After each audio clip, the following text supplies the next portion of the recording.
Welcome back to my channel. मैं हूं आपकी फ्रेंड वर्षा। आज की इस वीडियो में यहाँ पर हम बात करेंगे बीएड एंट्रेंस एग्जाम के लिए कॉमर्स के प्रैक्टिस सेट की। ये प्रैक्टिस सेट चैप्टर वाइज हैं, तो स्टार्ट करते हैं। आपको वीडियो पसंद आती है तो वीडियो को लाइक कीजिए, फ्रेंड्स या शेयर कीजिए, और किसी भी तरह की कोई भी क्वेरी हो तो प्लीज़ कमेंट सेक्शन में ज़रूर बताइएगा। और आप सोशल मीडिया को भी फॉलो कर लीजिए और अपनी क्वेरी को आप वहाँ भी पूछ सकते हैं। देखिए यहाँ पे हमारा क्वेश्चन है, which of the following items is a non operating expenses. अब आपको बताना है इनमें से कौन सा आपको नॉन ऑपरेटिंग एक्सपेंसेस लगता है। Miscellaneous office expense, depreciation of plant, interest on debentures, none of the above. बताइए क्या होगा आंसर।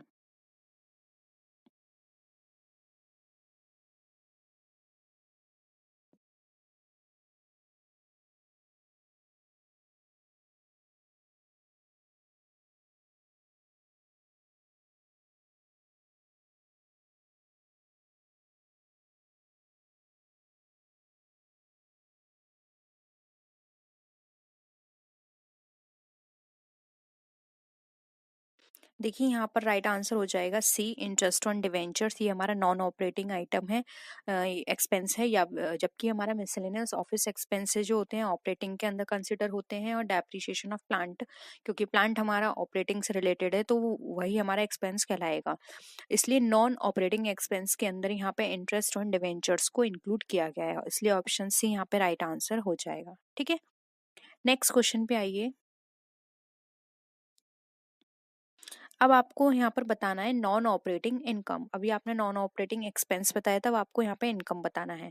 देखिए हमारा जो भी हम प्लांट यूज कर रहे थे मैन्युफैक्चरिंग कंपनी में, उसके सेल से हमें कोई प्रॉफिट हुआ है ये है, या फिर कोई रेवेन्यू हमारा सेल से जनरेट हुआ है, ट्रेडिंग कंसर्न से रिलेटेड है, या फिर कोई डिविडेंड हमने रिसीव्ड किया है बाय एन इन्वेस्टमेंट कंपनी, या फिर premium received by an insurance company. बताइए इनमें से कौन सा हमारा नॉन ऑपरेटिंग इनकम का पार्ट है या आइटम है।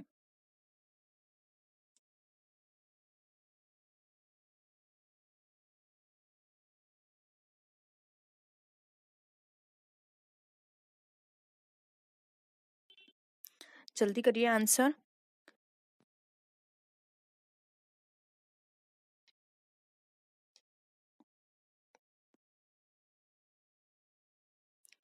कौन सा लगता है आपको इसका आंसर।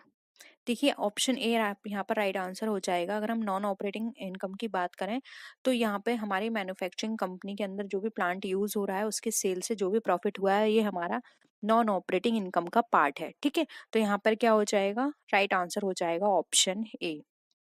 नेक्स्ट क्वेश्चन पे आइए। देखिए जो भी क्वेश्चन आपको समझ नहीं आया उसको दोबारा से देखिएगा, खुद से समझने की कोशिश किया करिए, नहीं तो मैं उन क्वेश्चंस को दोबारा से आपके साथ डिस्कस कर लूंगी। ठीक है, नेक्स्ट है, which of the following item is a current asset. अब आपको बताना है इसमें से कौन सा आइटम करंट असेट का है। Long term investment, bank loan for 3 years, debenture sinking fund investment, या फिर अकाउंट रिसीवेबल्स।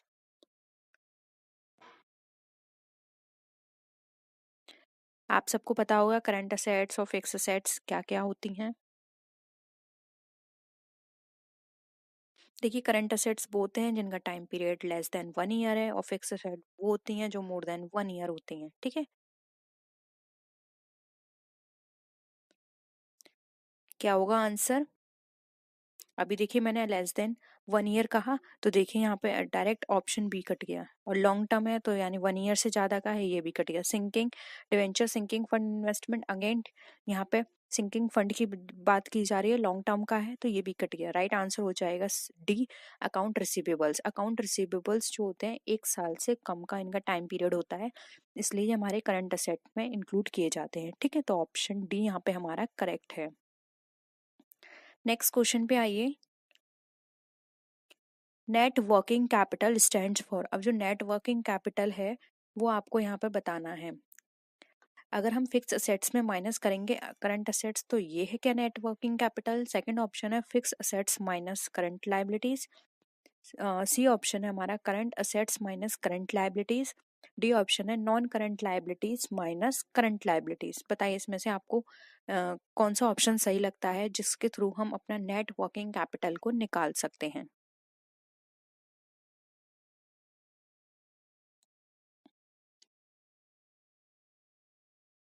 बहुत ही सिंपल है।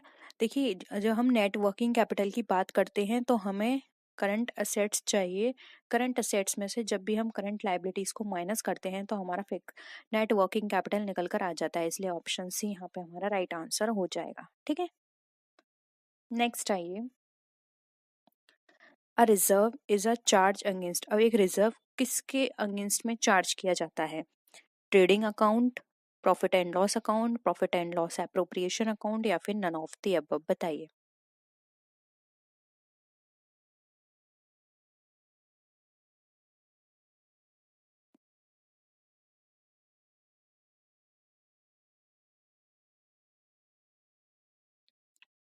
एक रिजर्व जो होता है वो कहाँ दिखाया जाता है? देखिए यहाँ पर अगर अप्रोप्रिएशन नहीं होता तो हम बोल सकते हैं कि रिजर्व जो है वो हम बैलेंस शीट में डालेंगे, लेकिन यहाँ पे अप्रोप्रिएशन दे रखा है, इसलिए आंसर यहाँ पर सी हो जाएगा right answer, P and L appropriation account में। ठीक है, नेक्स्ट है stock in trade does not include. अब स्टॉक इन ट्रेड जो है उसमें क्या क्या चीजों को इंक्लूड किया नहीं जाता है? Goods in process of manufacture, raw materials, income items held as fix assets, या फिर फिनिश्ड गुड, बताइए। स्टॉक इन ट्रेड की यहाँ पे बात की जा रही है।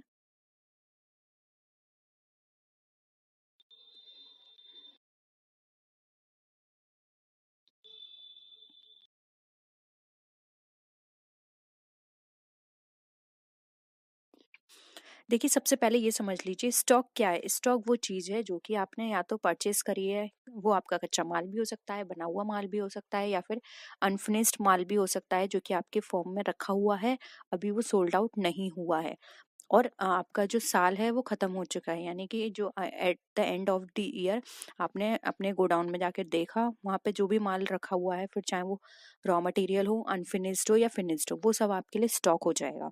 तो ठीक है, इसलिए यहाँ पे देखिए गुड हमारा प्रोसेसिंग में है तो ये भी हमारा स्टॉक में है, स्टॉक के अंदर इंक्लूड है, रॉ मटेरियल भी स्टॉक कहलाएगा और हमारा फिनिश गुड भी स्टॉक कहलाएगा। लेकिन हमारा ऐसे कोई भी आइटम जो फिक्स्ड असेट है वो स्टॉक नहीं कहलाएगा। ठीक है, फिक्स्ड असेट कभी भी स्टॉक के अंदर कंसिडर नहीं किया जाता है।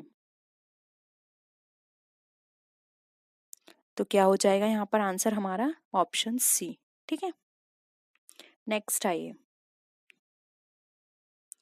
The comparison of net profit with the sale of the same year is. अब हमारा जो नेट प्रॉफिट है उसका कंपैरिजन किया जा रहा है सेल के साथ सेम ईयर, तो वो क्या कहलाएगा? Vertical comparison, three dimension comparison, horizontal comparison, या फिर नन ऑफ द अबव, बताइए।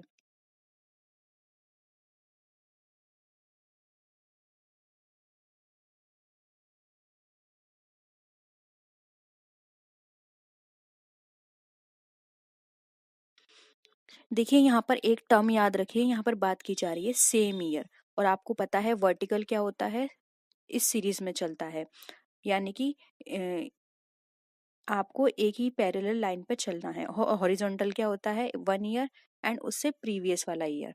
तो अगर यहाँ पर ये होता कि आप कंपैरिजन कर रहे हैं एक साल के सेल का उससे पहले वाली साल से, तो वहां पर हॉरिजॉन्टल होता, लेकिन यहाँ पे उसी साल किया जा रहा है सेम ईयर में। ठीक है, तो जब हम किसी भी सेम टाइम पीरियड की बात करते हैं, सेम लेवल की बात करते हैं, सेम डिपार्टमेंट की बात करते हैं, यानी कि वहां पर जो हम कंपैरिजन किया जा रहा है एक सेम लेवल पे बात कर रहे हैं, तो वो हमारा हमेशा वर्टिकल कहलाएगा।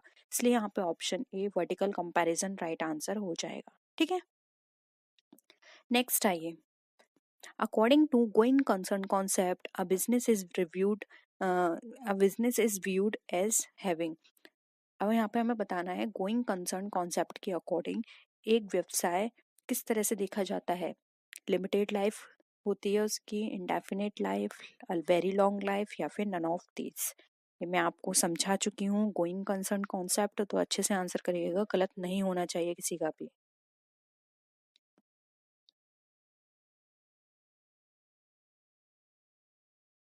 क्या हो जाएगा? ऑप्शन बी यहाँ पर राइट आंसर हो जाएगा, एन इंडेफिनिट लाइफ। यानी कि अगोइंग कंसर्न कॉन्सेप्ट में ये हम अजम्पशन लेके चलते हैं कि हमारा जो बिजनेस है वो लॉन्ग टर्म तक काम करेगा। हम ये नहीं सोचते कि हमारा जो बिजनेस है वो बहुत जल्दी बाइंड अप हो जाएगा या फिर हम उसको बंद कर देंगे। ठीक है, हम उसको लॉन्ग टर्म तक के लिए या बहुत लंबे समय तक के लिए उसको ओपन करते हैं और उसमें काम करते हैं, ठीक है। तो उसकी लाइफ कैसे एज्यूम की जाती है, इंडेफिनिट पीरियड के लिए यानी कि लॉन्ग टर्म के लिए, इसलिए यहाँ पे ऑप्शन बी राइट आंसर हो जाएगा। नेक्स्ट क्वेश्चन देखिए, डेबिट मीन्स, डेबिट का मतलब क्या होता है? कोई भी एसेट में इंक्रीमेंट हो रहा है, लाइबिलिटी में इंक्रीमेंट हो रहा है, असेट्स जो हैं उसमें डिक्रीमेंट हो रहा है, या फिर कोई भी ऐसी इंक्रीमेंट जो कि प्रोप्राइटर्स इक्विटी में, बताइए।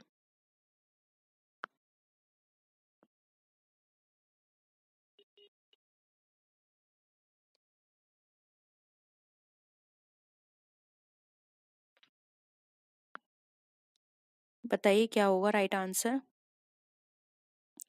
देखिए यहाँ पे डेबिट मीन्स का मतलब बताया गया है, तो डेबिट का मतलब होता है हमारे कोई भी असेट्स है वो बढ़ रही हैं तो वो डेबिट होंगी, ठीक है। तो ऑप्शन क्या हो जाएगा हमारा, ए यहाँ पे राइट आंसर हो जाएगा। आई होप यहाँ तक आपको सारे क्वेश्चंस क्लियर हैं। फिर भी कोई भी डाउट हो तो प्लीज पूछ लीजिएगा, ठीक है। नेक्स्ट आइए, क्रेडिट मीन्स। अब क्रेडिट का मतलब आपको बताना है क्या होता है। कोई भी एसेट में बढ़ रही है, लाइबिलिटीज हमारी बढ़ रही हैं, लाइबिलिटी हमारी कम हो रही है, या फिर जो प्रोप्राइटर्स इक्विटी है वो कम हो रही है, बताइए। आप इसको ऐसे भी समझा सकते हैं, अभी हमने डेबिट डिस्कस किया, डेबिट में क्या होता है हमारी एसेट्स बढ़ रही हैं, तो ये क्या हो जाएगा हमारी लाइबिलिटीज बढ़ रही हैं, ठीक है, सिंपल है। ऑप्शन भी यहाँ पे राइट आंसर हो जाएगा, ठीक है। क्रेडिट का मतलब क्या होता है, आप ऐसे समझ सकते हैं, क्रेडिटर्स क्रेडिट ही होते हैं। अब वो क्यों है, क्योंकि यहाँ पे हमारी वो है यानी कि हमारी लाइबिलिटी बढ़ी हुई है, ठीक है। जब हम उनको पे करेंगे तभी तो हमारी लाइबिलिटी कम होगी, तो आप ऐसे भी समझ सकते हैं। नेक्स्ट आइए, the process of recording and transactions in the journal is called, यानी कि ऐसी कोई भी प्रोसेस जिसमें हमारे जो ट्रांजेक्शन्स हैं वो जर्नल में रिकॉर्ड हो रहे हैं वो क्या कहलाएगी। Journalizing, costing, posting, telling. बहुत ही सिंपल है, आप सबको पता है जब हम जर्नल में पोस्ट ट्रांजेक्शन्स करते हैं, रिकॉर्ड करते हैं, तो वो प्रोसेस हमारी जर्नलाइजिंग कहलाती है। और जब हम जर्नल से लेजर में जाते हैं तो वहाँ पे जो प्रोसेस करते हैं वो हमारी पोस्टिंग कहलाती है, ठीक है, इतना याद रखिएगा, ये इस तरह के क्वेश्चंस आपके एग्जाम में बहुत पूछे जाते हैं। नेक्स्ट आइए, नॉर्मली डैश आर बैलेंस्ड। अब नॉर्मली क्या चीज बैलेंस्ड होते हैं, क्या personal and nominal accounts, real and nominal accounts, personal और रियल अकाउंट्स, या फिर नन ऑफ द अबव, बताइए। बहुत एक तरह से बहुत सिंपल क्वेश्चन है, लेकिन थोड़ा सा घुमा दिया है, तो आपको थोड़ा सा माइंड लगाना है इस क्वेश्चन में। वैसे बहुत अच्छा क्वेश्चन ये पूछा गया है यहाँ पर।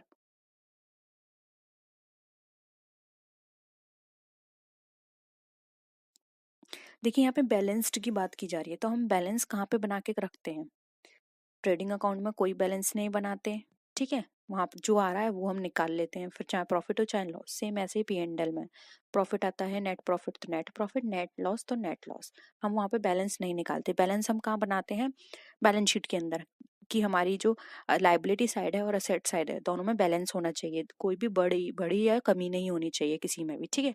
तो यहाँ पे बैलेंस की बात की जा रही है, तो नॉर्म आपको सबको पता है बैलेंस्ड हम बैलेंस शीट में निकालते हैं, दोनों का बैलेंस सही होना चाहिए। तो आपको ये भी पता होगा जब हम बैलेंस शीट बनाते हैं तो उसमें कौन से अकाउंट्स ओपन किए जाते हैं। वहां पर हम बैलेंस शीट में जो अकाउंट्स शो करते हैं वो होते हैं हमारे या तो पर्सनल अकाउंट या फिर रियल अकाउंट, नॉमिनल अकाउंट तो वहां नहीं होते हैं, क्योंकि आपको पता है नॉमिनल अकाउंट क्या है, लॉस और एक्सपेंस, और ये सारी चीज हम ऑलरेडी P&L में डिस्कस कर चुके हैं। यहाँ पर हम बात करते हैं पर्सनल अकाउंट और रियल अकाउंट की, इसलिए यहाँ पे ऑप्शन सी राइट आंसर हो जाएगा, पर्सनल एंड रियल अकाउंट, ठीक है, क्लियर है। ओके चलो नेक्स्ट मूव करते हैं नेक्स्ट क्वेश्चन पे। Purchase of an asset. अब कोई भी असेट हमने परचेज की है तो ये हमारा एक्सपेंस है, एक्सपेंडिचर है, लॉस है, नन ऑफ दीज, बताइए।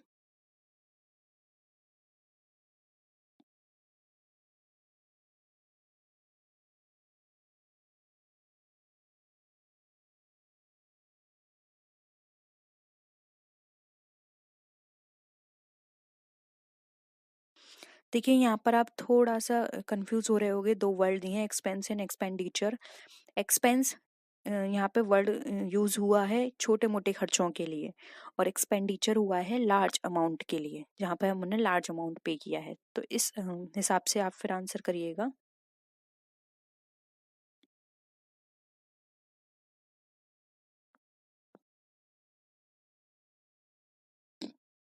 क्या हो जाएगा? देखिए यहाँ पर अगर हम बात करें तो हमारा जो राइट आंसर हो जाएगा वो हो जाएगा option A, sorry B, an expenditure. Purchase हमारा जो भी हमने असेट परचेज किया वो हमारा एक्सपेंडिचर है, एक बहुत बड़ा खर्चा है, और ये हम लॉन्ग टाइम तक इसका बेनिफिट लेंगे। जबकि अगर हम एक्सपेंस की बात करें तो वो छोटे मोटे खर्चे होते हैं, जैसे कि telephone payment, telephone bill pay किया आपने, या फिर कैरेज इनवर्ड, कैरेज आउटवर्ड, इस तरह के खर्चे वो आपके एक्सपेंस हैं। और ये लार्ज अमाउंट का है, ये एक्सपेंडिचर के अंदर कंसीडर यहाँ पर किया गया है। वैसे एक तरह से क्वेश्चन इस तरह से नहीं देना चाहिए था, थोड़ा कंफ्यूजन होगा स्टूडेंट को, लेकिन आप इसको ऐसे समझ सकते हैं, ठीक है। नेक्स्ट आइए, patent rights is a, patent किस तरह का राइट है? पर्सनल, रियल, नॉमिनल या फिर एक्सपेंस अकाउंट? बताइए।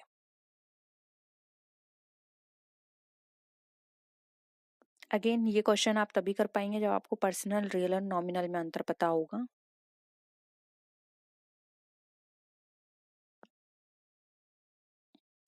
देखिए यहाँ पे पेटेंट राइट्स की बात करें तो पेटेंट आपको पता है क्या है, ये हमारे लिए असेट है, और किस तरह की असेट है, ये हमारी इंटेंजिबल असेट है। और आपको पता है रियल अकाउंट में दो तरह के अकाउंट ओपन किए जाते हैं, एक होता है टेंजिबल और एक इंटेंजिबल। तो ये हमारी क्या है? इंटेंजिबल असेट है, ठीक है। तो ये हमारा रियल अकाउंट हो जाएगा, ऑप्शन बी यहाँ पे हमारा क्या हो जाएगा? राइट आंसर हो जाएगा, ठीक है।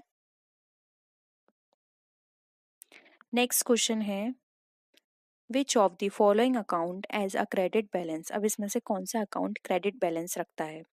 Carriage inward, carriage outward, return inward या फिर रिटर्न आउटवर्ड? बताइए।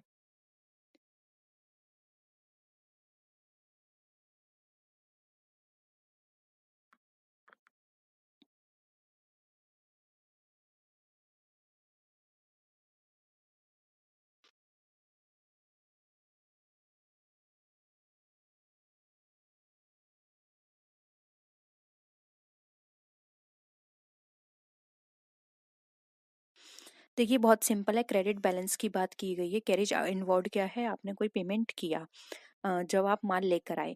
कैरेज आउटवर्ड होता है आपने पेमेंट किया जब आप माल बेचने गए, ठीक है। फिर आता है रिटर्न इनवर्ड। रिटर्न इनवर्ड ये है आपने जो भी अमाउंट था या जो भी आपके पास माल था वो आपने वापस कर दिया, तो यानी कि अब आपको अमाउंट मिलेगा, तो ये तो आपका डेबिट बैलेंस हो गया। अब यहाँ पर बात की जा रही है रिटर्न आउटवर्ड की, यानी कि बाहर से आपका माल वापस आ गया, तो ये क्या है? अब वो आपसे पैसे लेंगे, ठीक है। तो ये हो गया क्रेडिटर्स, तो ये आपका क्रेडिट बैलेंस है, इसलिए ऑप्शन डी यहाँ पे राइट आंसर हो जाएगा, ठीक है।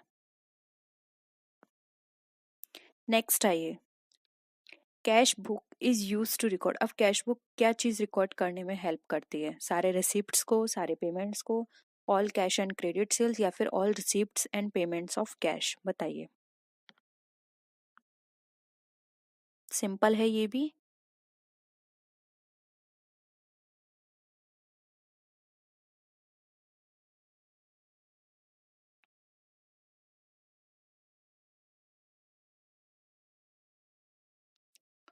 क्या हो जाएगा? राइट आंसर हो जाएगा D, all receipts and payments of cash, यानी कि कैश के जो भी हमारे, हमें कैश या तो आया है या हमारी तरफ से गया है, यानी कि पेमेंट हुआ है, कैश से रिलेटेड कोई भी ट्रांजेक्शन हुआ है तो वो कैश बुक के अंदर रिकॉर्ड किया जाएगा, ठीक है। तो ऑप्शन डी यहाँ पे हमारा राइट आंसर हो जाएगा। ये सब अब तक सारे इजी क्वेश्चन थे, तो ये सब क्वेश्चंस आपको समझ में आ रहे होंगे क्योंकि बहुत ही सिंपल है, इससे टफ आपके एग्जाम में भी पूछे गए हैं। तो आपको इजी और टफ दोनों की तैयारी करनी है, ठीक है। लेकिन सबसे पहले आप थ्योरीज अच्छे से कर लीजिए, क्योंकि जब तक आपको थ्योरीज क्लियर नहीं होंगी तब तक आप ये क्वेश्चंस भी अच्छे से नहीं कर पाएंगे। तो सबसे पहले अपनी थ्योरी को स्ट्रॉन्ग करिए। थ्योरी हमने डिस्कस करी हुई है, हम फिर से एक बार और डिस्कस करेंगे। जो जो टॉपिक आपको नहीं आते हैं वो मुझे नीचे कमेंट सेक्शन में आप बता दीजिएगा, ठीक है। Purchase book is use to record. अब परचेज बुक क्या चीज रिकॉर्ड करती है? सारे गुड्स की परचेस को, क्रेडिट परचेस को, all credit purchase of goods या फिर all credit purchase of assets other than goods, बताइए।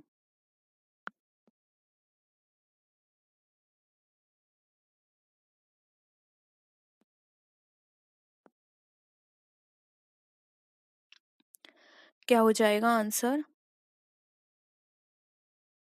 सी यहाँ पे आपका राइट आंसर हो जाएगा। जितनी भी हमारी क्रेडिट परचेज है वो हमारे यहाँ पे परचेज बुक में रिकॉर्ड की जाती है, क्योंकि अगर कैश परचेज होगी तो वो तो कैश बुक में जाएगी। ठीक है, समझ रहे हैं आप बात? इसलिए ऑप्शन सी राइट आंसर है। नेक्स्ट है सेल्स बुक हमारी क्या चीज़ रिकॉर्ड करती है? बहुत ही सिंपल है, डायरेक्ट आप आंसर कर दीजिए, मैं ऑप्शन नहीं बोल रही हूँ आपको।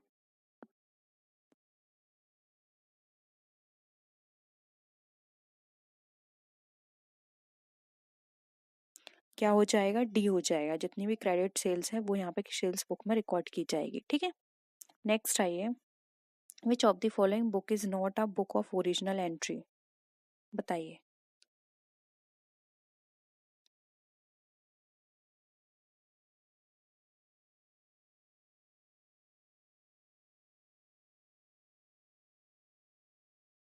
लेजर ये ओरिजिनल नहीं होती, क्योंकि ये जर्नल से प्रिपेयर की गई है, ओरिजिनल नहीं है, इसलिए यहाँ पर क्या हो जाएगा? लेजर हमारा राइट आंसर हो जाएगा। ठीक है,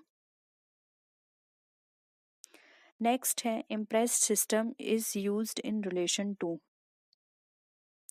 इम्प्रेस सिस्टम कहाँ फॉलो किया जाता है? आप सबको पता है। इम्प्रेस सिस्टम हम पेटी कैश बुक में फॉलो करते हैं, और पेटी कैश बुक वो कैश बुक होती है जिसमें हम अपने डेली के बहुत छोटे छोटे ट्रांजेक्शन्स को इंक्लूड करते हैं, उसमें रिकॉर्ड करते हैं, और एक बड़े अमाउंट में सब सम अप करके हम उसको कैश बुक में लिख देते हैं। फॉर एग्जांपल, हमने स्टेशनरी परचेस की। अब हमने पहले पेन खरीदा, उसके बाद हमने शार्पनर खरीदा, उसके बाद हमने कोई डायरी खरीदी, उसके बाद हमने प्लेन पेपर परचेस किए, उसके बाद हमने ऐसे इस तरह से हमने क्या करा, अलग अलग सामान खरीदा। तो पिटी कैश बुक में तो ये एक एक करके नोट कर लिया जाएगा कि पेन खरीदा हमने, रूलर खरीदा, इस तरह की चीजें। लेकिन ये सब हम डायरेक्ट कैश बुक में लिखेंगे तो कैश बुक हमारी बहुत जल्दी भर जाएगी और इतना टाइम भी नहीं होता। तो पिटी कैश बुक में क्या होता है, ये सारी जितने भी हमने सामान खरीदे हैं स्टेशनरी से, इसको सबको सम अप करके एक अमाउंट में हम ऐसा स्टेशनरी कैश बुक के अंदर डाल देते हैं सारा अमाउंट। ठीक है, तो पिटी कैश बुक यहाँ पर राइट आंसर होगा, जिसमें हम इम्प्रेस सिस्टम फॉलो करते हैं, इसलिए ऑप्शन डी करेक्ट है। ठीक है, तो ये थे हमारे आज के क्वेश्चंस। होप यहाँ पर आपको सारे क्वेश्चंस क्लियर हैं, सारी चीज़ें आपको क्लियर हैं। फिर भी किसी क्वेश्चन में आपको डाउट है, कमेंट सेक्शन में आप बता दीजिएगा, हम उसको अच्छे से और डिस्कस कर लेंगे। और किसी भी तरह की कोई भी क्वेरी हो तो ज़रूर बताइएगा। तो नेक्स्ट वीडियो में मिलते हैं, तब तक के लिए टेक केयर, बाय बाय।